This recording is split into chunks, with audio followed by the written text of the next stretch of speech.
niin halusin, että tää bändi on ehdottomasti suomen kielellä ja ehdottomasti just tätä juurevaa osastoa, että se ammentaa vanhasta Suomesta ja se on poeettista ja aiheet on niin kuin hyvin niin kuin tämmöistä luonnosta ammentavaa.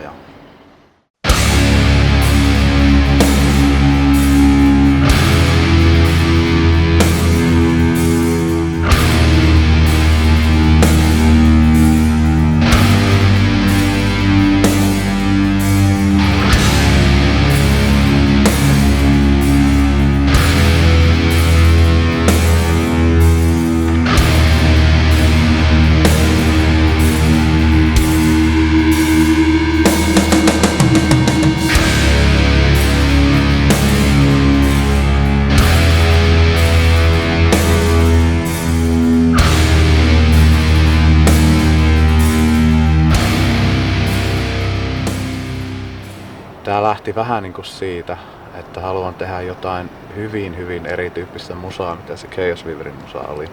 Mikä on käytännössä siis semmoista tason päällä tyyppistä leffapaisuttelua ja sellaista niin kuin hyvin yksityiskohtia pursuavaa ja kaikilla tavoin överiä metallia.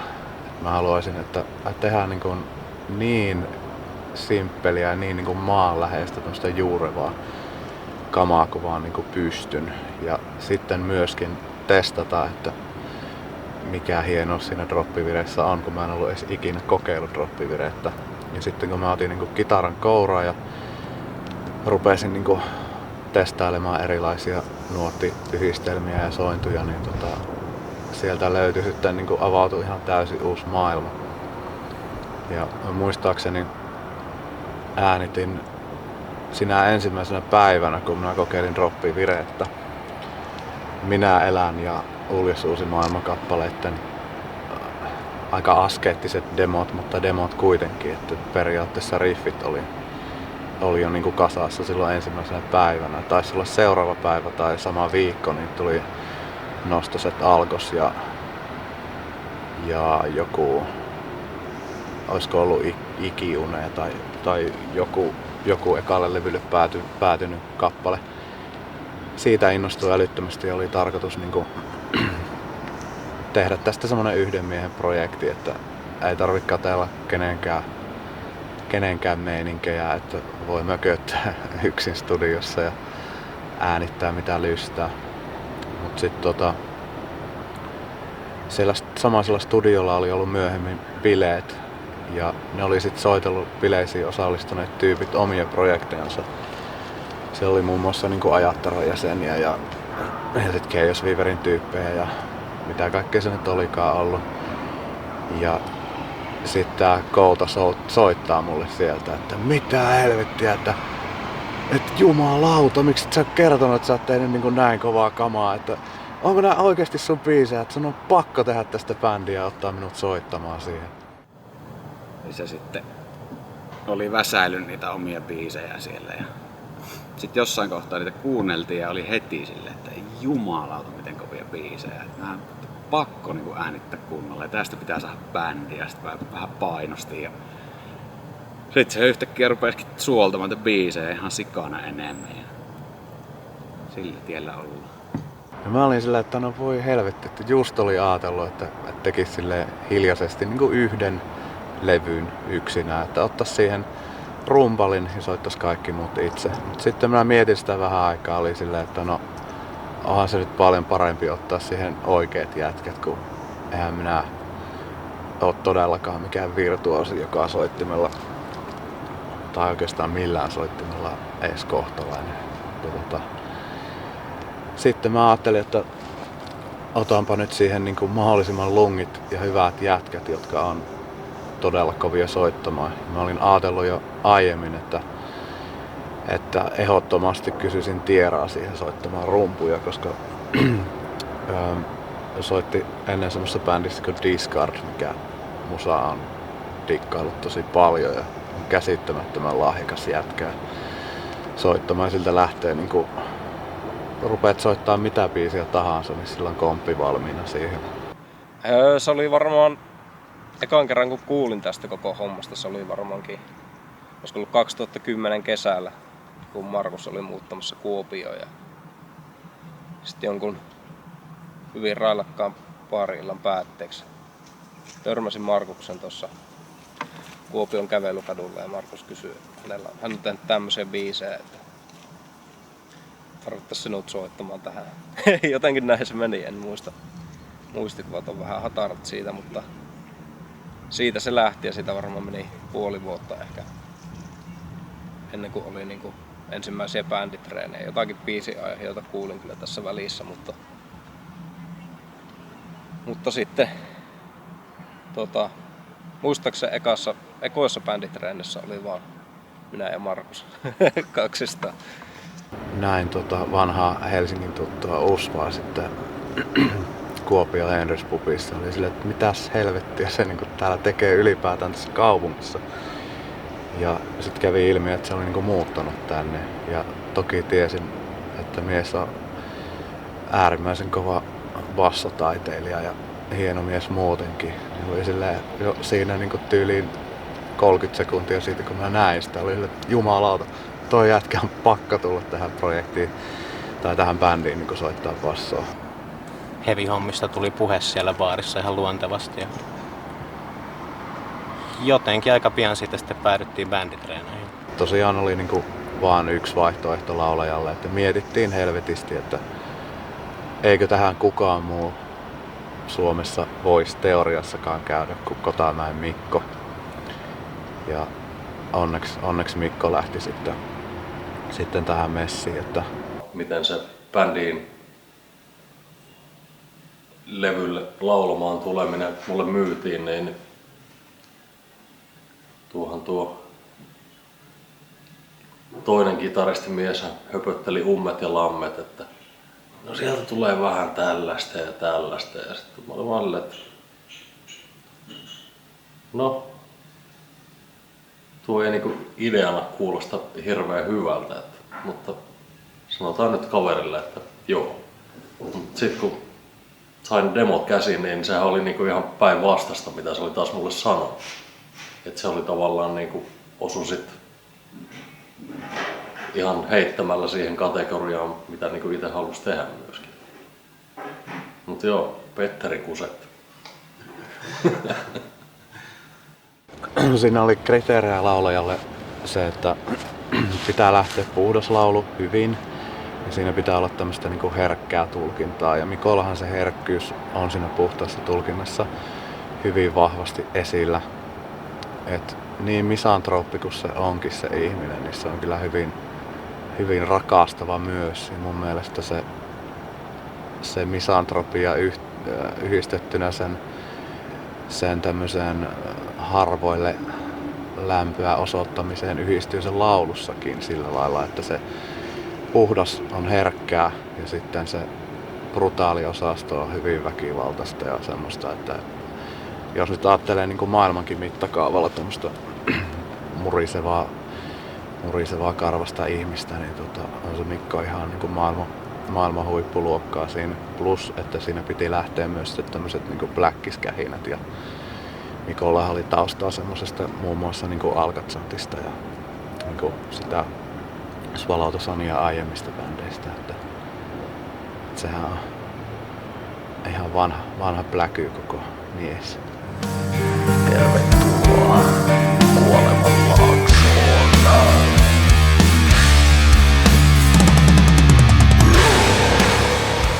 Siinä vaiheessa, kun minä olin jo päättänyt, että me äänitetään täyspitkä, niin meillä ei ollut julkaisijaa. Ja mä olin tavannut Finnish Metal Expossa 2011 helmikuussa Triptykonin tyypit ja niin kun, tutustunut tuohon Santuraan. Hän oli siis Triptykon oli keikka Finnish Metal Expossa ja sitten Santura oli keikan jälkeen Himaetsa oli ravintolassa hilpeässä tilassa. Et mies ei juo hirveästi, mutta silloin hän oli oli vähän nauttinut. Kuulemma oli oksennellut koko seuraavan päivän, mutta tästä nyt ei varmaan pidä ääneen sanoa. Mutta sattumoisin, kun mä olin miettinyt, että niinku kukahan olisi kovin jätkä niinku miksaamaan tämän levyyn. Että se on pakko olla kyllä Santura. Se oli niin onnistunut se soundimaailma sillä Eparistella Daimonisilla, että ajattelin, että kukapa se nyt paremmin osaa loihtia kuin se ihminen, joka sen loihti. I met the guys first at the Finnish Metal Expo in 2011, right? February 2011. And it was just after the show. It was an after show party and we were hanging out, like in the pub or in the area where everybody was like. And then Petteri and Markus started talking to me and about, we're just like getting drunk and talking about different things. It was really nice. And so they had the idea of if I could maybe mix their album that they were just like about to start working on, and that's how it started. So we stayed, we exchanged email contacts and just stayed in contact. And when the album got more concrete, then at a certain point we decided that they would come to Germany and would do the entire album at my studio together with me. Sehän tehtiin tosi nopealla aikataululla, mutta siitä tuli ihan helvetin hyvä. Ja heti huomasi, että nyt on niinku semmoinen kaveri puikoissa, jolla niinku voi sanoa oikeastaan, että täydellisesti samanlainen visio siitä, että minkälaista musiikkia tässä tehdään ja minkä takia ja miltä kaiken pitää kuulostaa. Sieltä on kyllä todella hyvät muistot. Se oli todella hyvää aikaa ja siellä ulkomailla, kun ei ollut minkäännäköisiä muita virikkeitä, kun oltiin täysin niin kuin Saksan jossain perähikiellä, niin keskityttiin ihan pelkästään vaan siihen, että tutustuttiin bändikavereihin saksalaisen oluen merkeissä ja tehtiin sitä levyä. Niin. It's the first snow that we have this year. That is actually staying. Like the winter this year was so crappy. So it's the first snow since like we have it since 5 days or so.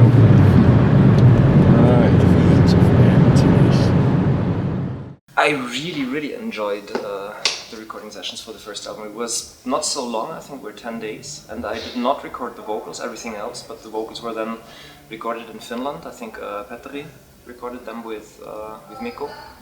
But it was a fantastic session. It was really great fun working on that stuff, and it's also one of the few productions where I could also basically involve myself in a creative way and also like be like a real co-producer.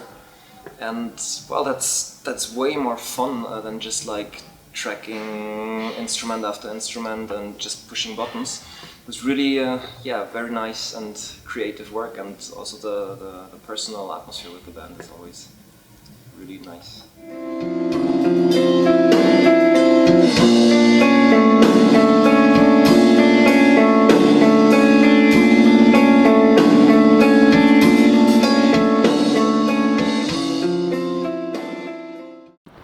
KLM myötä joutuu opettelemaan soittamaan hitaasti, mikä on yllättävän vaikeaa ja myöskin keskittymään niin kuin sellaisiin olennaisuuksiin, että jos soittaa vähän ja hitaasti, niin se on hyvinkin tärkeää, että mitä soittaa vähän ja hitaasti. Että itse ne niin kuin biisien rangat täytyy olla jollain tapaa mielenkiintoisia. Sitä ei tarvitse millään ihme krumeluureilla sitten lähteä peittämään. Okay, one bar pre-roll. Yeah.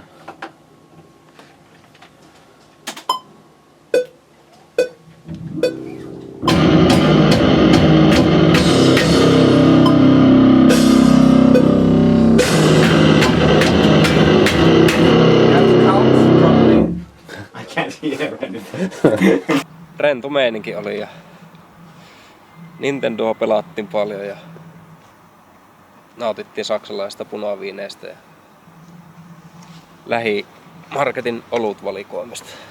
Nopea hintakatsaus. Tässä oli mitä sen Mauno viimeksi. On kyllä halpaa vinettä. kommunikointiin, käytiin jostain sitä bensaa. Se ilmeisesti tarjosi mulle kuittia, näin tankista, näin kun se heittää sen roskikseen. Ja. Meikä oli ihan vittu blown away, että joku osaa puhua saksaa. Vittu siistiä oli mun kauppa. Toi puhuu saksaa.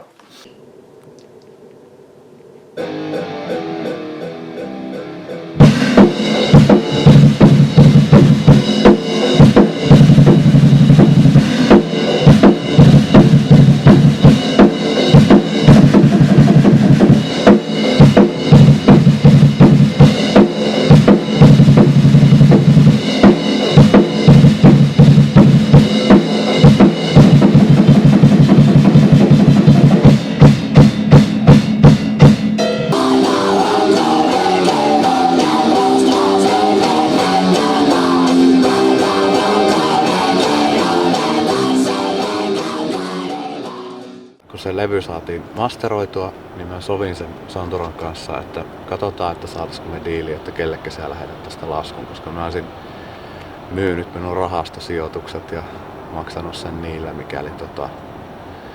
mikä levyyhtiöstä tähän lähtenyt. Mä lähetin sen tasan yhteen levyyhtiöön ja se oli Svart, koska se oli se ainut lafka, minkä mä sen tämän halunnut laittaa jo senkin takia, että he julkaisee niinku tosi korkealaatuisia äänitteitä, mutta myös niin vinyylillä kaikki tuotoksensa ja paketoinnit on hienot.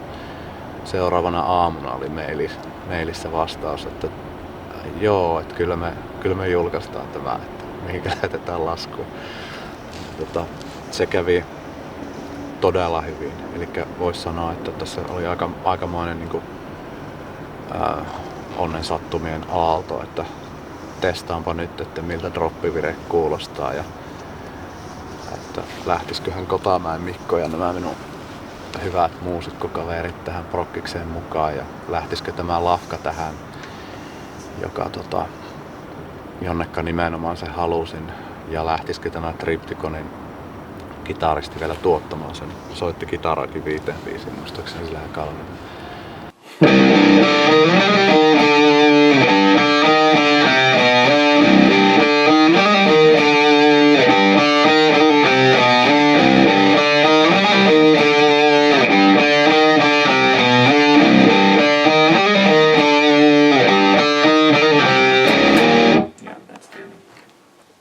This is a great fucking guitar sound. Okay, let's see for a playback. But just play.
Ensinnäkin uusia soittotekniikoita, aika oleellisia juttuja, esimerkiksi virveli, rimshot ja kaikki tämmöiset jutut, jotka on yhä edelleen käytössä, ne tuli Victorilta.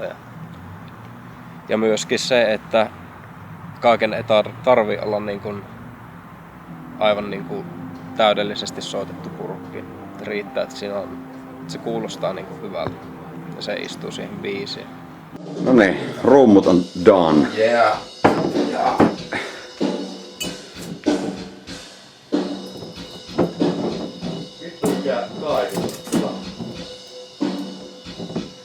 Pulloa kuvaa. Tosi miestä juo. No niin. Vaikeakseen kautta voitto. Onko hyvä? Tastes like victory.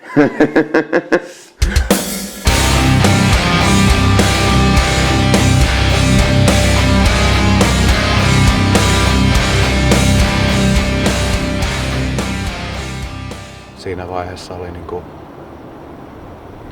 bändi oli jo niinku yksikkö, eikä se ollut vaan semmonen, että kerään porukan äänittämään kappaleita, mitä minä oon yksinäni väsännyt, vaan nyt ihan oikeesti niinku välillä treenattiinkin kimpassa ja tehtiin kimpassa asioita. Eka levy oli aika pitkälti niinku minun matskua kokonaan ja sitten toisella levyllä niin siinä Uusvalta tuli tosi hyviä biisejä ja sitten Koutalta tuli myös jonkun verran matskua. Se oli selkeästi enemmän niin kuin bändilevy ja yhteistyön tulos. Niin se, että tällä Tulijoutsenella oli muutama tai pari semmoista minunkin tekemää biisiä ja semmoisia aihioita, niin toki se vaikutti siihen, että oli enemmän semmoinen olo, että on niin kuin tärkeä osa bändiä. No siis varmaan nuo Pro-Cave-vahtat, mä luulen, että Tuomo oli paljolti osallisena siihen, että niitä tuli semmoisia vaikeasti soitettavampia juttuja sinne mukaan. Elikkä semmoset monimutkaisemmat jutut tulee sieltä Tuomon suunnalta, mutta myöskin se tuntuu, että siellä on paljon semmoista heruttelutavaraa, että semmoista melodista ja muuta. Ja Petterillä on selkeästi semmoista riffipohjaisempaa ja biisit on tavallaan yleisilmeiltään paljon tylympiä kuin esimerkiksi Tuomolla. Ja no en tiedä, Markuksella on vähän molempia näistä, että vaikea. Ehkä sillä tavalla monipuolisimmin tulee Markukselta niitä biisejä. Mutta kaikilla on ollut, kaikki mitä on äänitetty, kaikkien biisit on ollut niin kuin, on istunut kyllä bändin linjaan todella hyviä biisejä kaikki. The second album was something really special because it's one of the few times that I actually left my own studio and we recorded it in a cabin near a lake just in the middle of Finland. And I don't know if I'm supposed to tell the exact location because it's kind of a secret place. But we were there like 3 weeks in August 2013 and it was like super relaxed and chilled and it was like a mixture of holidays but of course a lot of hard work. But I honestly remembered it as one of my absolute favorite recording sessions I ever did. Se oli hyvin lungisessio. Me vietettiin 3 viikkoa niin kuin Etelä-Savossa sijaitsevalla mökillä ja Santura toi niin kuin omat osan omista äänityslaitteistansa lentokoneella Suomeen ja sitten minä toin niin kuin omia vehkeitäni sinne kanssa ja ne mitä puuttui, niin ne vuokrattiin. Ideahan oli aivan loistava. Lähtee vaan pienellä porukalla mökillä.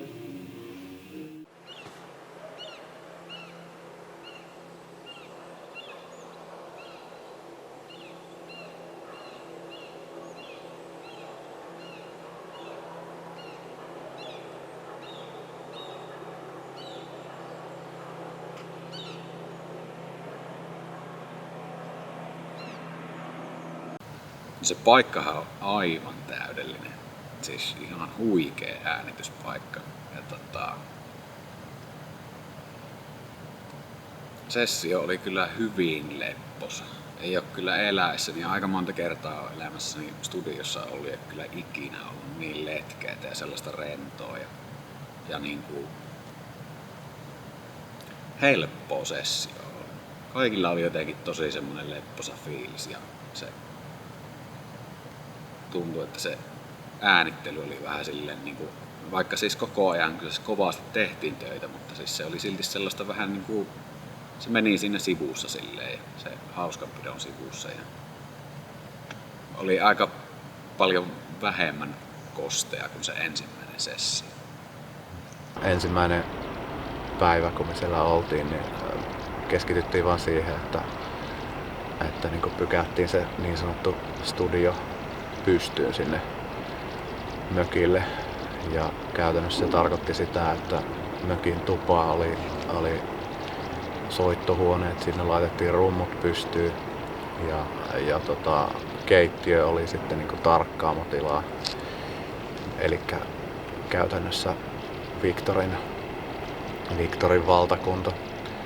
Käytiin itse asiassa nyt muutama viikko sitten, Santura oli Suomessa, niin käytiin sitten tällä samaisella mökillä ja sitten se katteli keittiön ikkunasta ulos, että tässä sitä tuli istuttua 3 viikkoa ja katsottua tätä niin kuin häikäisevää suomalaista järvimaisemaa, että kumpa kaikki sessiot olisi tämmöisiä, että oli niin kuin tosi nastaa kaikilla.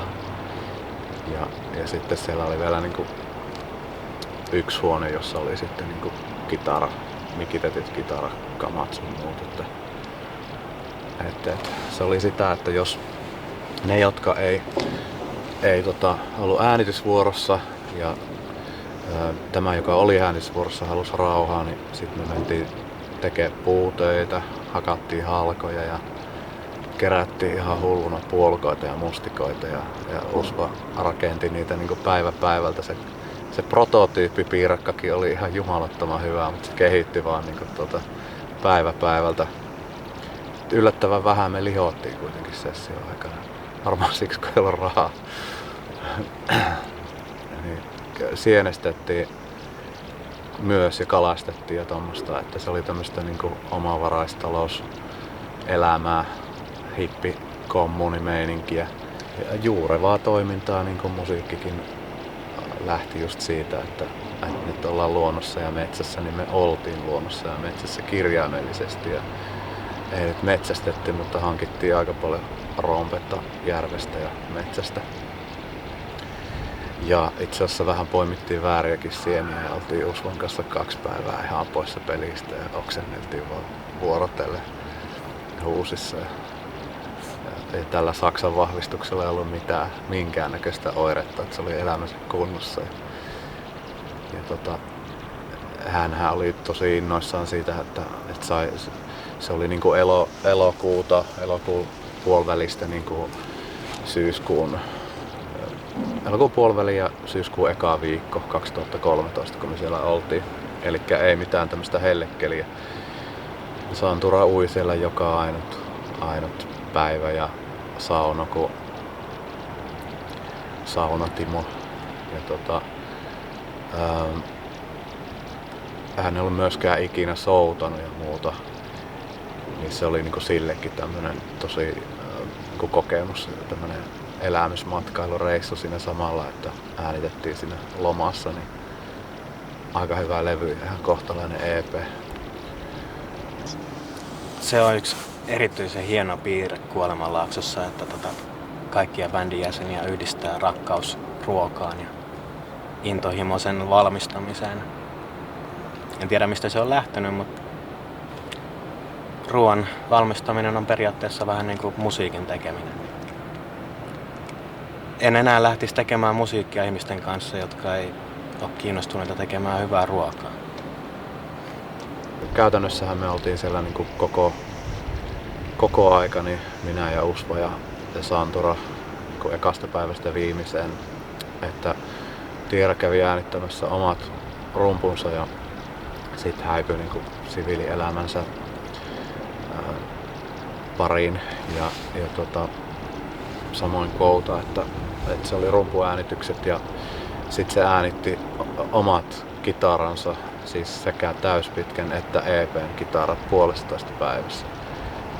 Se on aika helvetin tarkka komppikitaristi ja se ei tykkää treenata, se vaan tykkää osata ja louhia.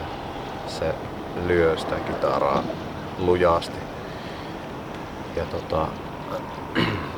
sitten kun Kouta ja Tiera oli lähtenyt, niin meidän niin kuin alkoholikulutus ja kauppalaskut niin kuin minimalisoitu ihan äärimmäisen pieniksi. Että käytännössä meidän niin kuin ruokabudjetti, me syötiin meidän paitarahat, mitä me oltiin kerätty keikoilta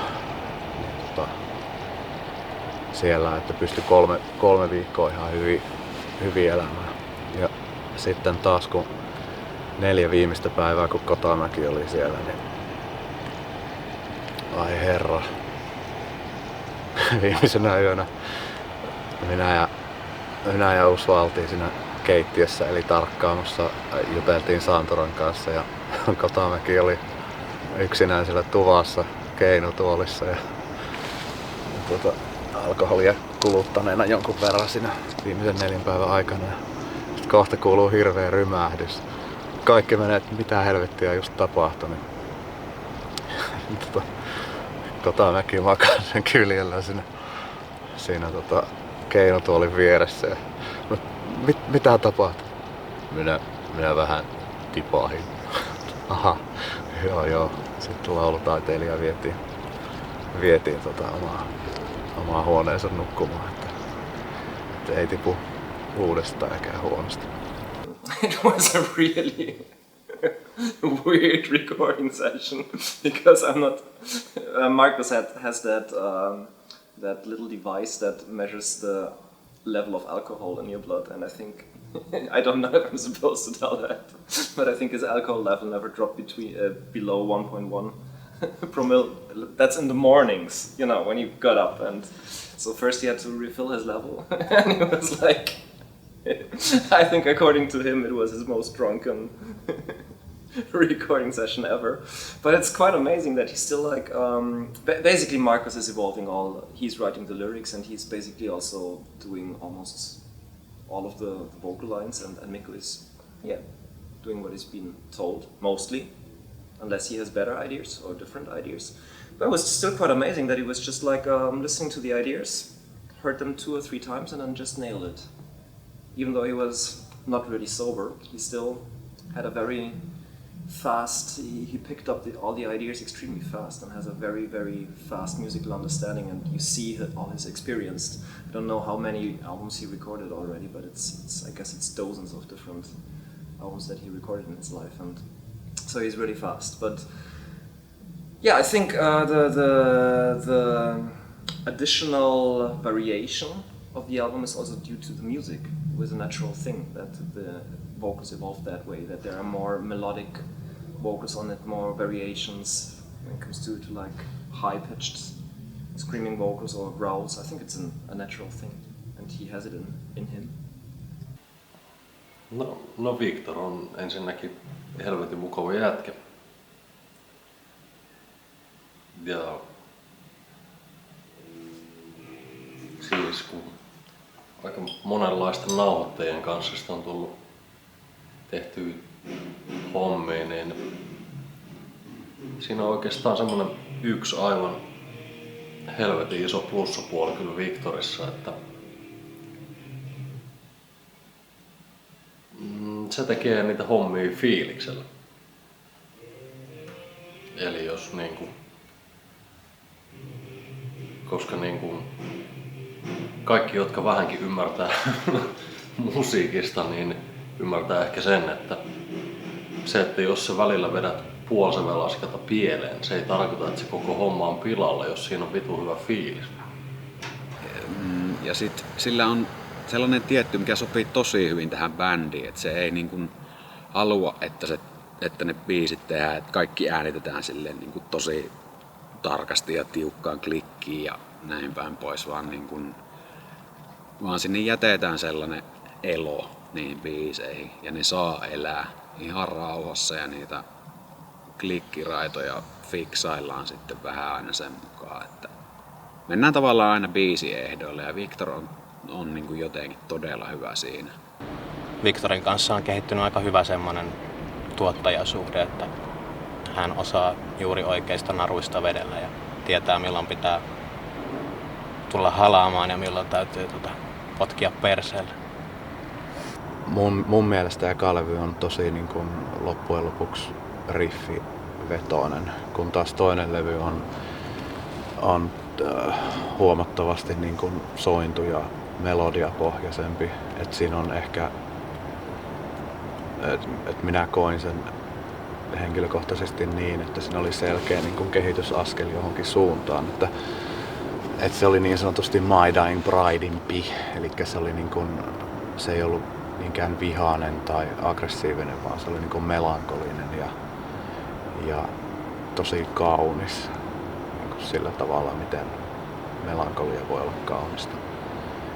Ensinnäkin Tulijoutsen tuntui paljon enemmän bändilevyltä, että tuntui, että siinä oli niinku sen verran tutustuttu toisiimme ihmisinä ja soittajina, että oli ihan eri lailla niinku kaikkien roolit ja tontit selvillä. Ja siinä mielessä ehkä Tulijoutsenella on vähän enemmän semmosia sävyjä vielä, mitä ehkä ei debyytillä ole. Jos niitä vertaa sitä kakkoslevyä ja ykköslevyä, niin varmaan se ero on siinä, että kakkoslevy on selkeästi enemmän mietitty ja ehkä enemmän. Se on ehkä enemmän sellainen niinku,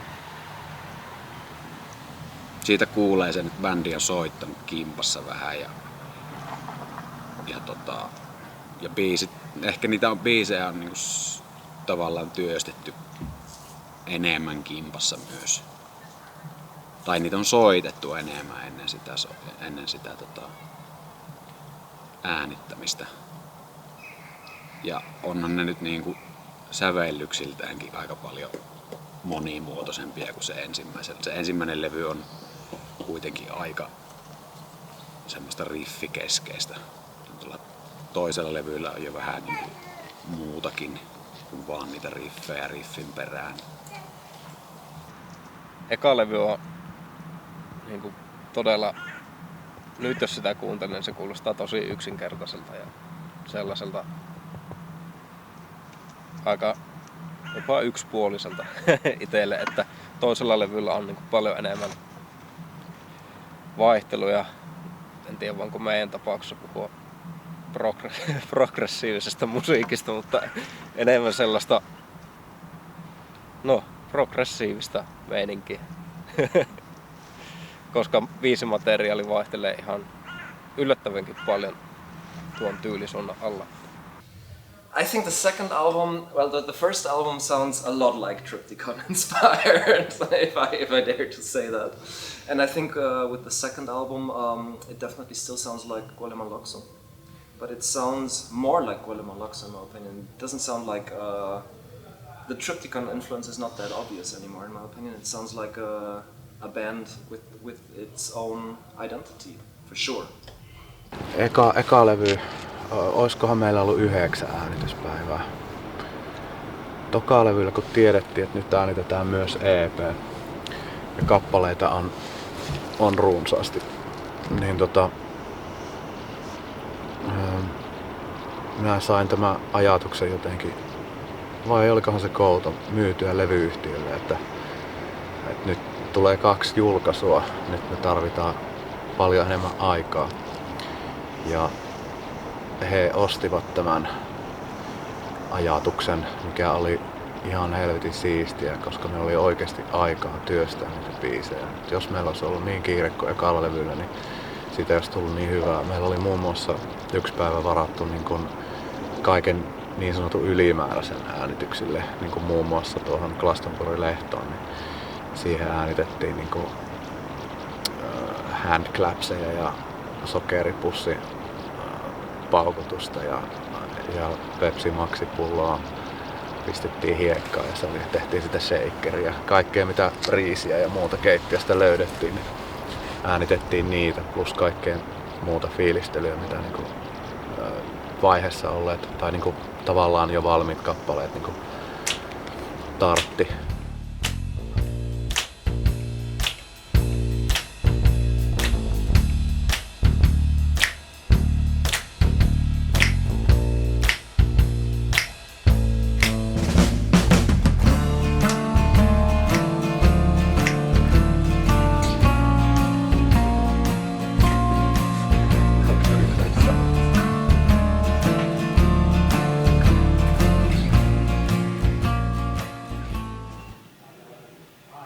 Glastonburyn lehto. Joo.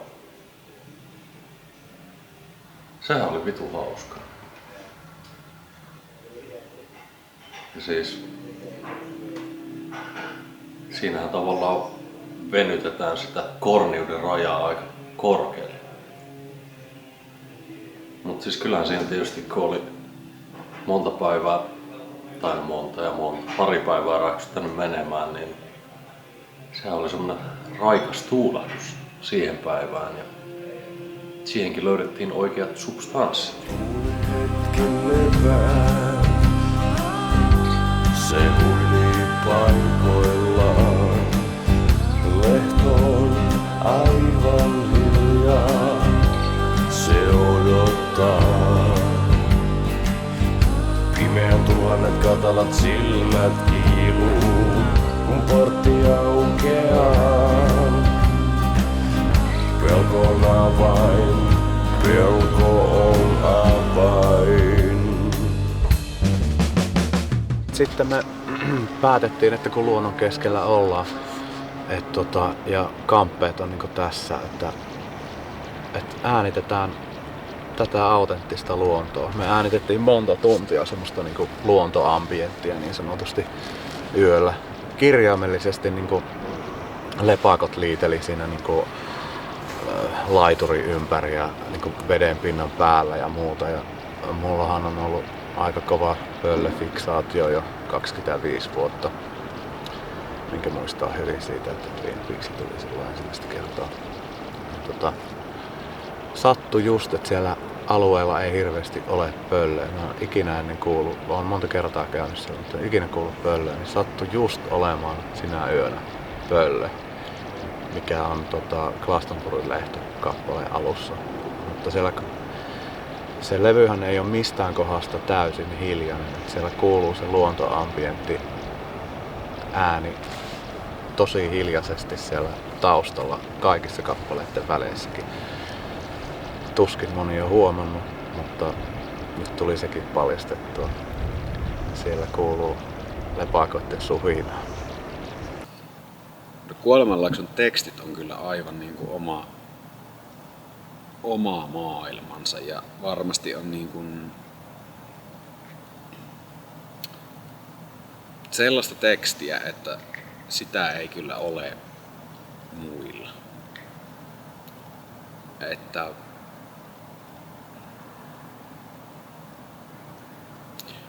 no siis Markus on todella kova sanottaja. Niin englanniksi kuin suomeksikin. Ja siitä on kyllä isot propsit, että on pystynyt niinku tekemään sen ne sanotukset niin, ettei ne ole sellaisia korneja, niin kuin niistä helposti suomeksi tulee. Ja se on hienoa, että niissä on aina joku sellainen kantava, tai sen huomaa sitten, kun se saa sen jonkun, että se rupeaa kirjoittamaan jostain aiheesta, niin se, niin kuin, se paneutuu siihen todella paljon ja ne nojaa sinne hyvin ja se osaa niin kuin kirjoittaa sille omalla tyylillä, vaikka se lainailee tai lainailisi niin kuin jostain tietystä aiheesta asioita, niin se on jotenkin tosi omiintakeinen se kirjoitustyyli. Siinä missä tuo Helka Virsiä oli iso vaikuttaja Kuolemanlaakson ekaan levyn teksteissä, niin tokalla levyllä oli Arni Koutan Luciferin kannel runokokoelma ja sitten tämmöiset muinaiset suomalaiset loitsurunot. Niistä siellä on ammennettu paljon ja aika moni biisi loppujen lopuksi peilaa tavalla tai toisella niin jotain asiaa, mikä niin kuin liittyy mun henkilökohtaiseen elämään. Ja niin kuin muun muassa toinen Usvan sävellys Musta niin kertoo eräästä unesta, minkä minä näin. Mutta Verihaaksin kohdalla oli sitten, mä löysin semmoisen tarinan tämmöistä aavelaivasta kuin Ourang Medan. Se oli niin kuin välittömästi, että tämä aavelaiva tarina tässä musiikillisesti jo kerrottuna, että minun pitää vaan löytää oikeat sanat, että miten minä ilmaisen sen tarinan noin niin kuin tekstitse. Ja se oli itse asiassa ainut kappale koko Kuoleman Laakson historiassa, mitä mulle tulee mieleen, että kun muut äänitti siinä muistaakseni jonkun toisen biisin lauluja, kun minä kuuntelin viereisessä huoneessa luurit päällä tätä Verihaksi-kappaletta ja kirjoitin niitä sanoja siinä. Niin se oli muistaakseni ainut semmonen kappale, että minä en laulanut minkäänlaisia demoraitoja, enkä antanut minkäänlaisia ohjeita laulurytmitykseen.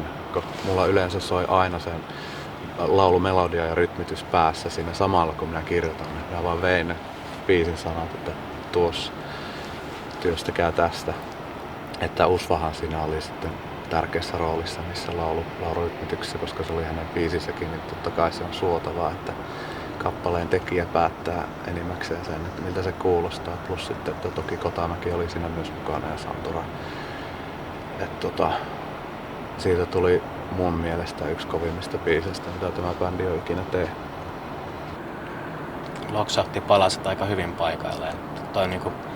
Toi on se, mikä on mielestäni bändisoittamisen ja säveltämisen suola, että jollain on joku idea, josta joku toinen saa jatkoidean ja sitten asiat vaan etenee melkein saumattomasti. Että kerroin vaan Laaksolle siitä, että mulla tulee tästä biisistä mieleen joku semmonen laiva, joka saapuu rantaan. Ja sitten Laakso vei sen idean aika paljon pidemmälle ja lopputulos on semmonen, että kertsissä nousee karvat pystyyn. No Arni Valkea on aika tämmönen niinku suomalaismyyttiperäinen tarina. Verihaksit on tosiaan se Ourang Medan homma. Sitten siinä on Me vaellamme yössä se on oikeastaan tribuutti sille meidän Tuli Joutsenen levytyssessiolle ja se oikeastaan kertoo siitä, kun me istutaan keinotuoleissa Usvan kanssa vastakkain syysiltana tähtitaivaan alla.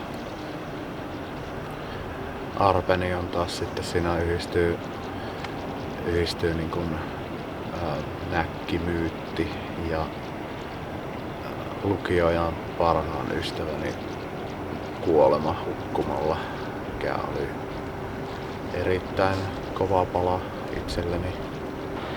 Glastonburin lehto, joka on oma tapauksensa kyllä, että se on hyvin Twin Peaksiaaninen kappale ja se vaati myös Twin Peaks-aiheiset tai Twin Peaks henkiset sanat ja sitten varsinaisen levyn päättävä Tuonen tähtivyö on taas semmonen, jonka voi tulkita monella tapaa. En halua sanoa, mistä se edes kertoo, mutta se on mun mielestä ehkä niin kuin Verihaksin ohella niin se omasta näkökulmasta niin kuin levyn tärkein kappale. Ja yksi parhaista biiseistä, mitä koen tehneeni. Siinä on selkeästi tuotu uutta tyylisuuntaa. Siinä on paljon enemmän melodioita ja sitten tällaista näppäilyjutska, eli siinä on paljon myöskin rauhallisia osuuksia ja tällaista. Ja hyvä kertsi. Siinä on niin kuin melkein kaikki. Kuoleman Laakso tiivistettynä yhteen biisiin. Musta aurinko nousee EP, niin mun mielestä ne meni jotenkin niin kuin lungisti automaattisesti silleen, että tajusin vasta myöhemmin, että niinhän se taisi mennä, että tuolle täyspitkälle jäi ne pidemmät ja eeppisemmät kappaleet, kun taas sitten tälle EP:lle tuli tämmöiset niin kuin lyhyemmät ja helpommin pureskeltavat rallit. Se meni jotenkin tosi luontevasti niin.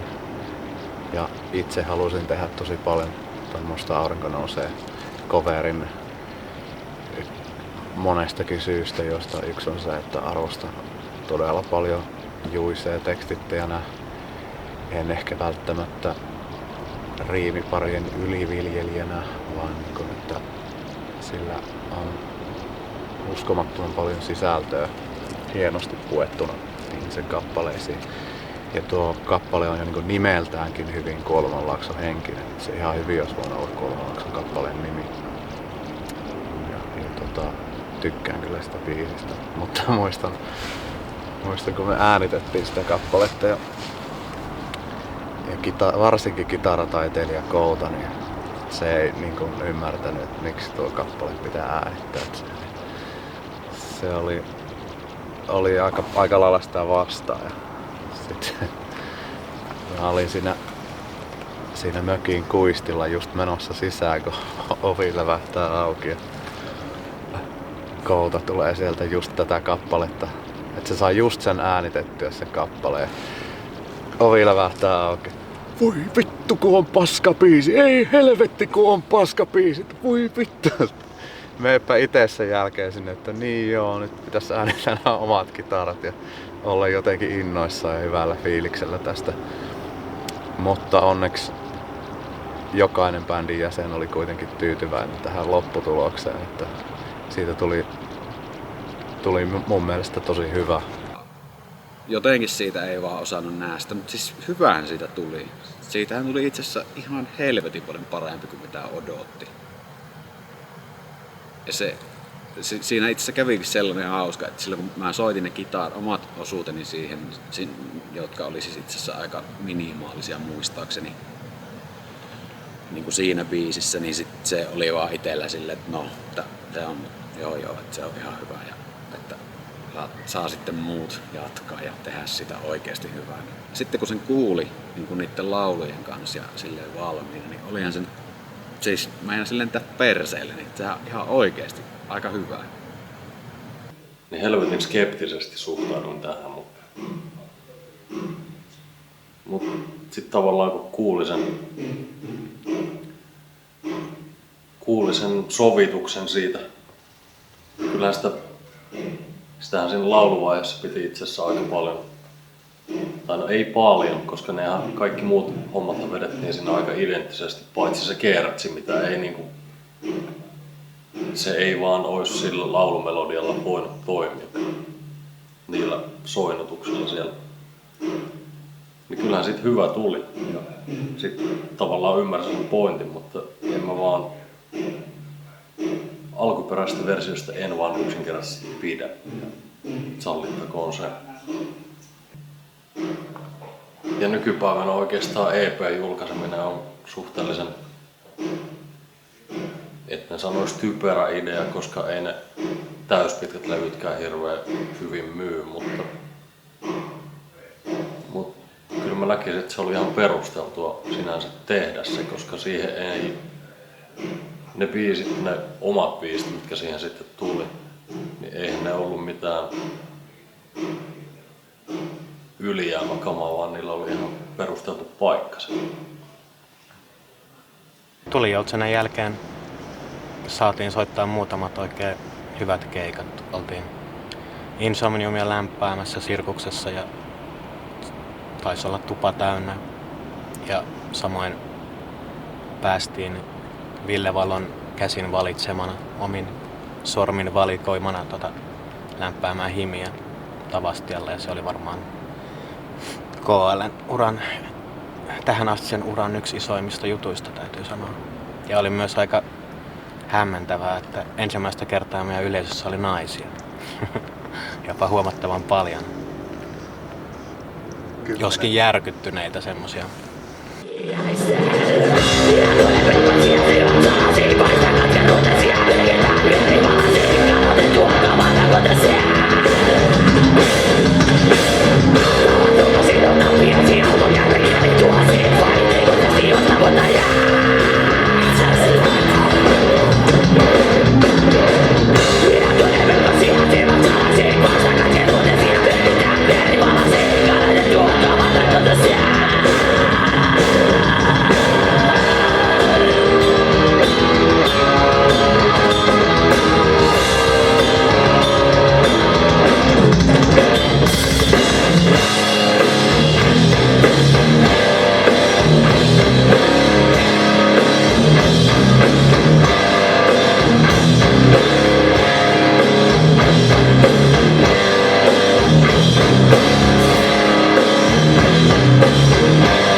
ollut aika semmosia tasavahvoja.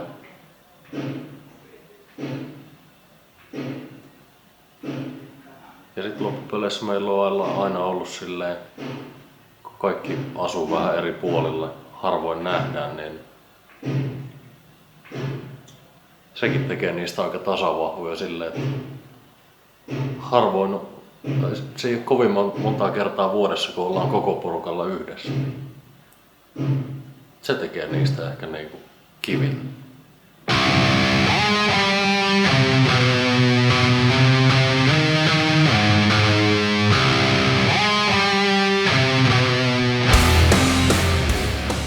No olihan se aika huikeeta, että tollasella musalla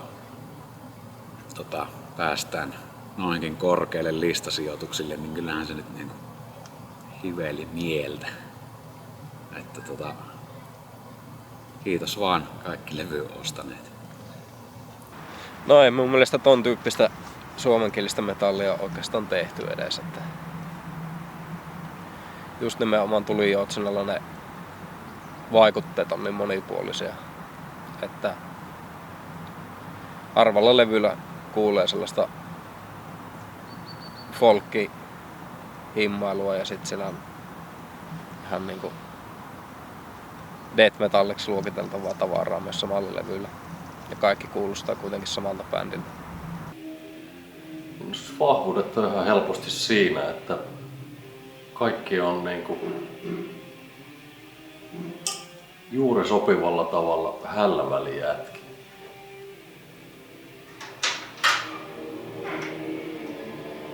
Niin kuin toikin. Asialliset hommat hoidetaan, mutta sitten muuten se ei ole sellaista niinku hampaat irvessä vääntämistä. Hyvin semmoista realiteetit tiedostavaa porukkaa. Yhtenä isona vahvuutena kokisin meidän rumpalin Tieran, joka oikeasti nostaa aika monia riffejä aivan uudelle tasolle omalla työskentelyllään. Ja sitten taas on äärimmäisen jämäkkä Kouta, joka on taas sitten semmonen perustus koko bändille sillä jykevällä ja jämäkällä soitolla. Ja sitten Laakson lyriikat ja myös semmoset niin kuin semmonen mies- ja kitaratyyppinen biisin kirjoitustapa, että muutamalla hyvin yksinkertaisella elementillä saadaan se sielu esiin siitä ideasta. Mutta sanoisin, että kaikki tuo aika hyvin siihen pakettiin jotain ja nämä vastuualueet ei mene hirveästi toistensa päälle. Kaikki tyypit on todella rentoja jätkiä, että ei ole niinku todella vähän ollut mitään semmoista tiukkapipoisuutta mukana ikinä noissa hommissa, mutta kuitenkin silti on semmoinen tietty ehdottomuus, että kaikki sanoo mielipiteensä niin kuin ne on.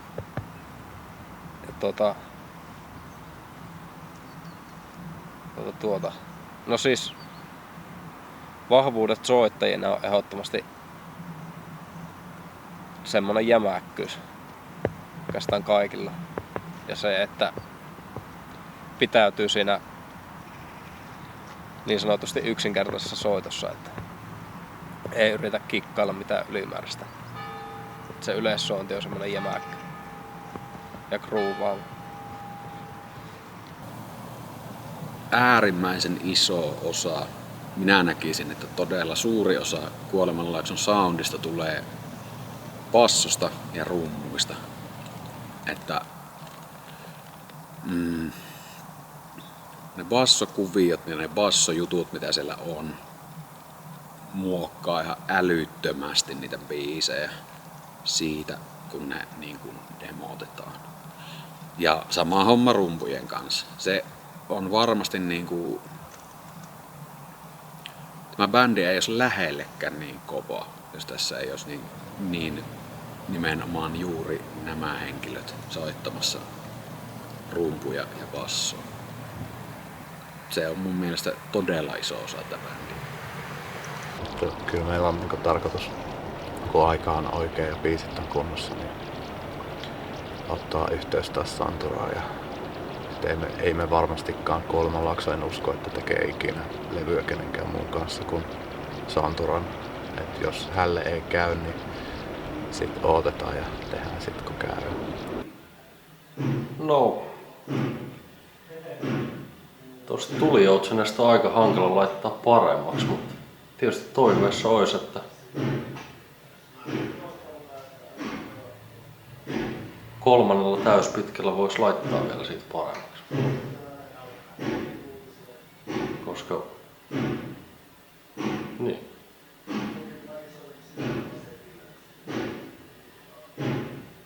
Kiva tehdä hyvää musaa.